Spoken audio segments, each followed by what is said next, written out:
Os registros das primeiras horas do incêndio de Pedrógão terão sido apagados por ordem do próprio comandante da Proteção Civil. É esta uma das conclusões apontadas pela Comissão Independente que investigou as causas da tragédia. Os elementos da mesma comissão afirmam também que não foram sensibilizadas as populações nem tidas em conta as condições meteorológicas que potenciaram as chamas. Hernani, aquilo que eu ouvi ali na peça é verdade? Achas que a Maria Eugénia fala inverdades? Não, eu acho que ela fala a verdade, mas é tão... custa-me a acreditar. A mim não. Porquê? Como é que uma coisa destas acontece? Porque se há coisa que em Portugal não paga imposto é a mediocridade. E os medíocres apagam assim as suas asneiras com atos destes. É com atos destes que se apaga as asneiras. Não é? Consigo perceber. É apagar a fita do tempo. Apagar a fita do tempo. Não deixar gravar a fita do tempo. A fita do tempo é o instrumento mais vital em tudo o que é acidente, seja de que natureza for. E, portanto, um indivíduo que está na Proteção Civil e que tem as responsabilidades que tem, querer apagar a fita do tempo é querer apagar, ou querer apagar a história e querer prejudicar a Caixa Negra. Porque a fita do tempo é o princípio da Caixa Negra. E a Caixa Negra, nós sabemos que ela nunca é negra, normalmente, no caso dos aviões até é cor de laranja, que é para se ver no caso de ser recuperável, mas está ali, não é, a história de todos os dados, de todos os passos. E, portanto, sim, o que a Maria Eugénia diz, Maria Eugénia Figueiredo, diz nesta pequena peça, sim, é verdade, é conclusão da Comissão, que é independente, mas é pouco em relação ao escândalo do que a Comissão apurou. Vamos ver uma peça e já falamos. Okay.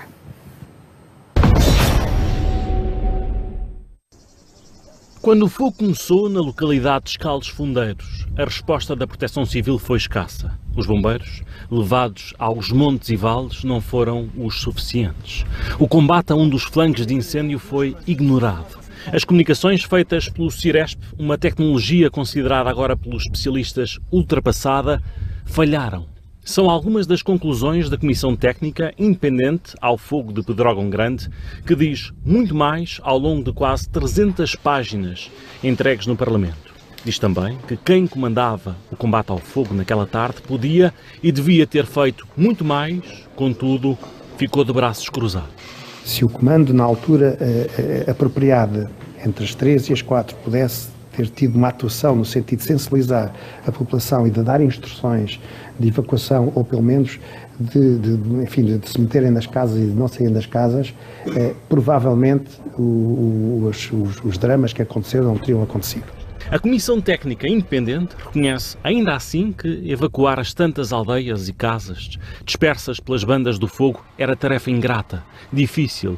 As condições do clima naquele dia deram ao incêndio rapidez e voragem como nunca visto. Começou por um raio e várias descargas elétricas na rede de energia, tendo sido provavelmente o que em Portugal mais queimou numa só hora, quase 4.500 hectares. E ninguém tentou avisar agentes, principalmente quando as chamas estavam incontroláveis rumo a quem lá morava. A partir de certa altura era impossível tomar conta do incêndio. Portanto, a partir de certa altura há indicações de que numa hora o número de hectares, a superfície ardida, é uma coisa completamente fora do usual. E é nessa hora que morrem praticamente todas as pessoas. Morrem todas as pessoas. A Comissão Técnica Independente garante ainda que a Guarda Nacional Republicana não teve responsabilidades em encaminhar para a Nacional 236 os tantos que lá morreram. Se tinha morrido alguém direcionado pela GNR para a estrada 236? Não. Confirma que não houve nenhuma... Não, senhor. O relatório conta ainda que o agora Comandante Nacional da Proteção Civil mandou suspender a fita do tempo durante as horas mais caóticas. Albino Tavares, na altura segundo Comandante Nacional, pediu para que se interrompessem os registros na fita do tempo, onde são registadas todas as ocorrências do incêndio a partir da madrugada daquele sábado fatídico. Diria mais tarde, decidiu assim por causa do excesso de informação que era produzido a partir do Quedós de Leiria. A falta dessa informação dificulta o apuramento da verdade do que aconteceu na noite de 17 para 18 de junho. Tudo aconteceu já depois de serem reveladas as vítimas mortais. O relatório, que admite um incêndio muito difícil de coordenar, que teve 3 comandos diferentes nas piores horas de combate ao fogo, foi entregue ao Primeiro-Ministro. António Costa promete levar à prática todas as recomendações e mexer no Governo ou onde for preciso, se o texto da Comissão o sugerir. Serão também tiradas responsabilidades políticas? Se for caso disso, sim, claro. No fim da próxima semana há Conselho de Ministros extraordinário, só para analisar o relatório. Até lá, o Primeiro-Ministro vai também ouvir a Associação dos Familiares e Amigos das Vítimas de Pedrógão Grande.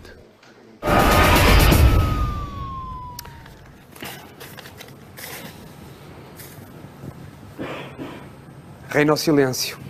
Exatamente. Reina um silêncio que eu traduziria da seguinte maneira. Estes 12 apóstolos dos fogos florestais, estes 12 cientistas, estas 12 pessoas designadas por comissão técnica independente, não era preciso chamar-lhe independente, porque eles vivem do estudo que fazem das matérias. Exatamente. Portanto, são 12 pessoas roucas, porque qualquer um deles, há muito tempo, que sabe destas coisas, que anuncia estas coisas, que explica estas coisas e que vai para casa com a frustração de ninguém lhes ligar nenhuma. Ok? Portanto, estas 12 pessoas fizeram o trabalho que lhes encomendaram. E bem feito. Porque são técnicos, porque são independentes, porque 6 foram escolhidos e designados pelo Conselho de Reitores das Universidades Portuguesas. Portanto, são pessoas alegadamente independentes dessas coisas todas, o que sabem é de ciência, e outros 6 foram designados pelo Presidente da Assembleia da República, enfim, de acordo com os vários partidos, mas são tudo pessoas que são quadras da Direção-Geral da Administração Pública, antigo comandante operacional da Autoridade Nacional, professor do Instituto Superior de Agronomia, quadra do Ministério da Agricultura, chefe da área florestal do Corpo de Bombeiros, portanto, engenheiro militar, portanto, são pessoas todas com competência acima de qualquer suspeita. E, portanto, tens aqui uma comissão que, durante 90 dias, foi paga para produzir um relatório final avaliando todas as variantes do que aconteceu este verão. Vamos dizer a verdade, com exceção das mortes e da dimensão, o que aconteceu este verão é igual ao que acontece todos os verões. Todos os verões é a mesma coisa. Sim. Pronto. E, portanto, valha-nos isso. Vamos dizer aqui sem qualquer tipo de presunção. Nada do que vem aqui não tinha sido já anunciado. Claro. Portanto, se o Sr. Presidente da Assembleia da República queria um relatório desta natureza, se visse televisão já tinha percebido isso. Porque vamos aqui dizer a verdade. Vamos aqui dizer a verdade. Pontos do relatório de Pedrógão, dos fogos florestais. O Comando da Proteção Civil, o segundo Comandante da Proteção Civil, mandou apagar a fita do tempo. Há meses que andávamos a dizer que a fita do tempo tinha o segredo para o problema. Não é? Sim. Pronto. E, portanto, a fita do tempo era objetivamente Aquilo que nos podia era sabido que não havia. Foi preciso vir a Comissão dizer quem é que apagou e porquê, ou quem é que a eliminou e porquê. Segundo, portanto, isto é uma conclusão da Comissão. Segunda conclusão, os peritos dizem que não foram inicialmente tomadas as devidas medidas de comando.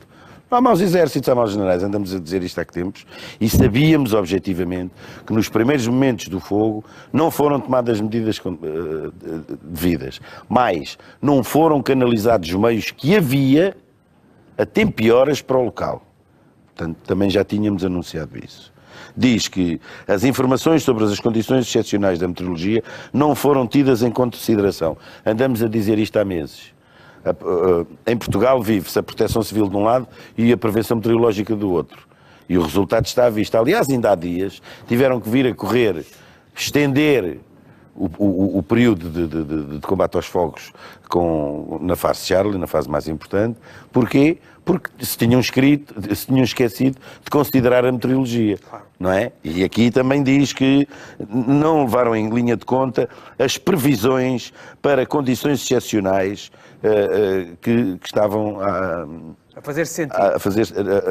E a aproximar-se, exatamente. No relatório da Comissão Independente, a Comissão Técnica Independente também diz que o Ciresp é obsoleto.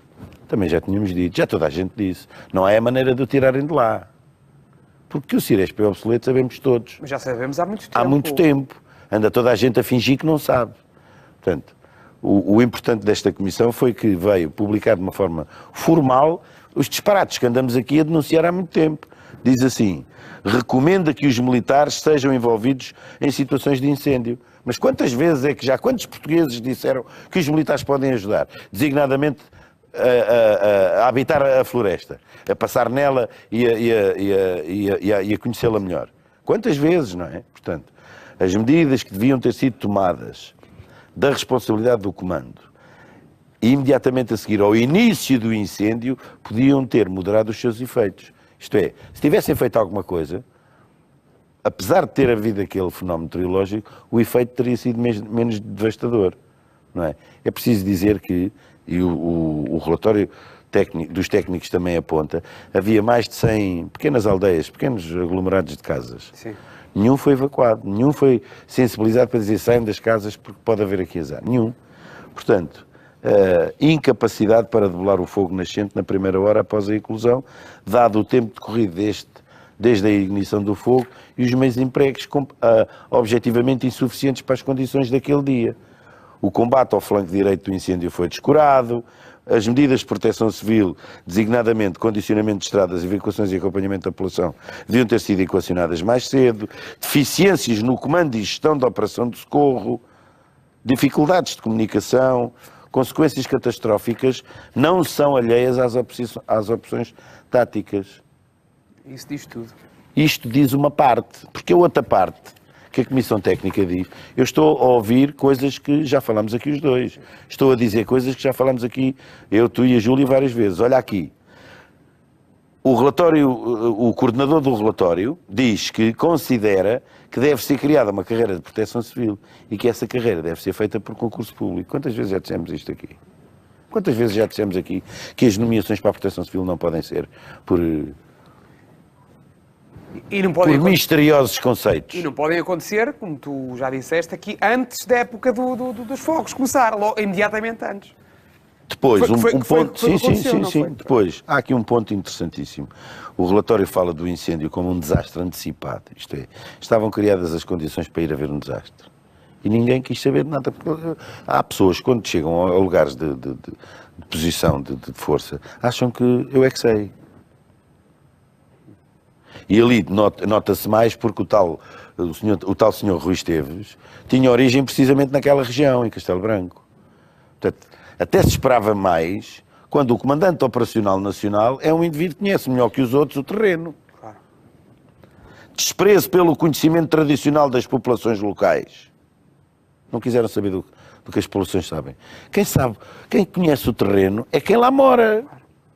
Mandar gente de Sintra, da Gualva, de Olhão, de Tavira, para o meio da Serra da Estrela, sem indicações, é muito difícil, porque demora-se tempo a aprender-se, a conhecer-se, a saber os caminhos e a saber os acessos, não é? Desadequação entre formação dos responsáveis e agentes da proteção civil. E os bombeiros. Eu estou a ler outra vez. Desadequação entre a formação dos responsáveis e agentes da proteção civil e os bombeiros. Porque eram uns a puxar para um lado e outros a puxar para o outro. Mas era um com um certo nível de formação e outros com outro certo nível de formação. Evolução tortuosa da proteção civil. Evolução tortuosa da proteção civil, sabes o que quer dizer? O que quer dizer? Quer dizer que nos últimos 20 anos aplicaram 6 modelos de proteção civil.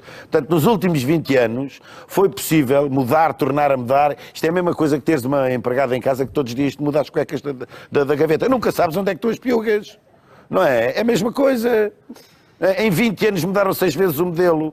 Ou seja, ainda não tinham aprendido já lhes estavam a dizer, não, agora já não é assim. Então, mas antes pegava-se na manhã, não, mas agora é ao contrário. Então, mas antes ia-se, mas agora não se vai. Mas quem é que traz esses novos modelos? Cada nova pessoa que entra para aqui? São os políticos. Os políticos? Então quem é que manda na Proteção Civil? Quem é que inventa a Proteção Civil? Chega um rapaz... Mas o que é que os políticos percebem de combate a incêndios? Pois, é que em Portugal as coisas tomam-se... As medidas que se tomam são todas a curto prazo. Têm todas por objetivo ou servir interesses ou encontrar votos. E o resultado está à vista. Qual é o princípio da Proteção Civil? O princípio? Sim.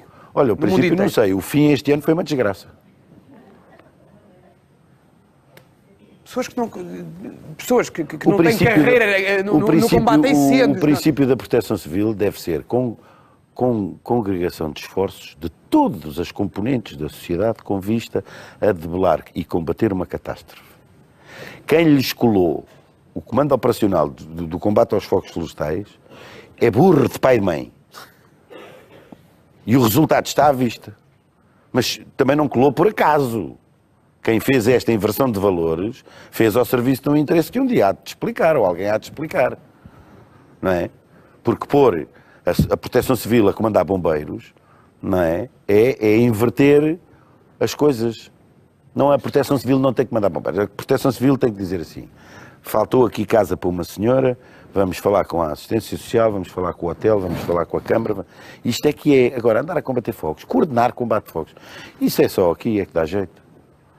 Dá jeito noutras sociedades, mas é preciso que esta sociedade fosse igual a essas outras sociedades. Quem está a coordenar o combate a fogos percebe alguma coisa dos fogos? Alguns percebem. Andam lá... Não, alguns percebem, outros estão a tirar o curso.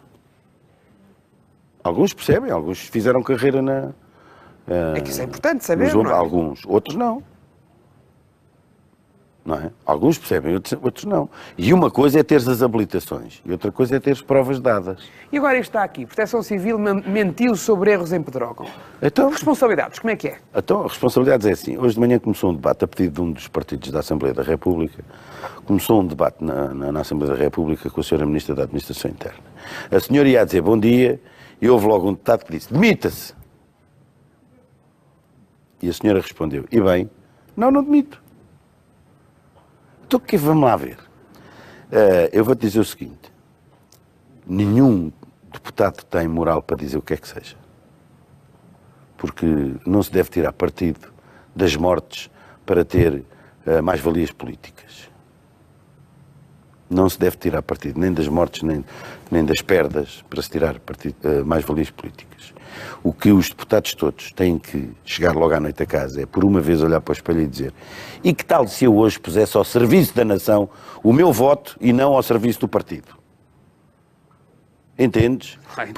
Porque a ministra não tem nada que se demitir. A senhora recebeu ontem o relatório, como é que ela se pode demitir se ainda nem sequer leu o relatório?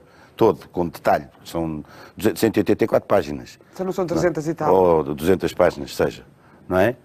É preciso... Não é só demita-se. Eu diria mais. Eu, se estivesse na Assembleia da República, nunca diria demita-se. Diria demita-os. A senhora ministra tem que os demitir. Tem que os demitir. Aqueles em quem ela confiou tecnicamente e que a torpedearam. Demita-os. Não é demita-se. É demita-os.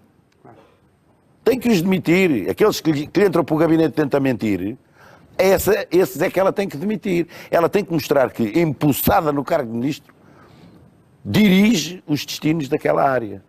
Não é demitir, senão ficamos na mesma. Vem novo ministro, vão ter que se explicar tudo de novo, porque os políticos não sabem um carapau disto. Há 2 ou 3 que saberão. Isto obedece a muita técnica, obedece a muito estudo, não é? E, portanto, o que é que acontece? Chega ao ministro, ouve, então o que é que o senhor acha? Então vamos fazer assim. Não pode ser.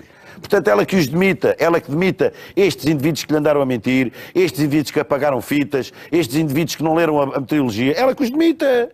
E que tenha coragem de dizer: eu até posso ser demitido amanhã, mas em função disto, tu e tu, que é o que está aqui do relatório técnico, andarem.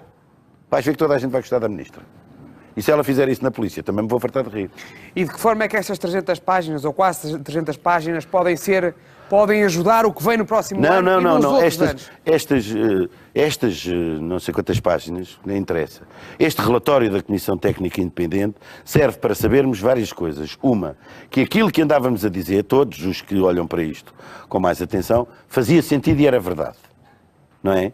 Porque não basta vir chorar e dizer que há mão criminosa. É preciso objetivamente ver as coisas. Portanto, este relatório serve para isso. E serve para, formalmente, vincular todos os ministros, mas mais do que isso, formalmente, este relatório vincula todos os deputados da Assembleia da República. Todos, porque foi pedido pelo Presidente da Assembleia da República. Portanto, não pode haver político nenhum que amanhã, ou deputado nenhum que amanhã diga nós não sabíamos. Portanto, a partir de agora, a bola está na mão dos deputados que têm que tomar uma atitude. E não é chegar ao pé da ministra e pedir demita-se. Isso é o mais fácil. Isso é o mais fácil. Esperem que a senhora não demita ninguém e aí, a seguir, digam demita-se. Mas a senhora tem...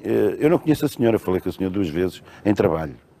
Mas exigir-lhe é que ela tome uma atitude. E tomar a atitude não é demitir-se. Tirar consequências políticas, antes de mais, é responsabilizar os técnicos em quem ela confiou. Claro. Ou algum político que ela tenha nomeado e ficava por aqui porque eu não sou político. Não? Sim. O que é que tu achas? Temos Falta um minuto. Um minuto. Mais 3 pires e... Não. Que é para me dizeres o que é que logo à noite... Vais falar. Logo à noite vou falar com o Hugo Hernano. Sim. Que passou por um processo complicado, para perceber como é que está a vida dele agora, diria eu, não é? Porque o Hugo Hernano, para as pessoas se lembrarem, não é? Matou uma pessoa que ia dentro de um carro cheio de criminosos assaltantes sem saber que essa pessoa lá ia, não é? Pronto. Que era um adolescente que ia com os assaltantes. Nunca chegaremos a saber se o adolescente estava em formação ou se apanhou só o boleio dos assaltantes, não é? E portanto saber o que é que ele anda a fazer agora e agradecer publicamente aos 12 apóstolos da floresta que produziram um relatório para que os deputados da Assembleia da República nunca mais possam dizer que não sabiam. Um aplauso para o Hernani Carvalho. Segunda-feira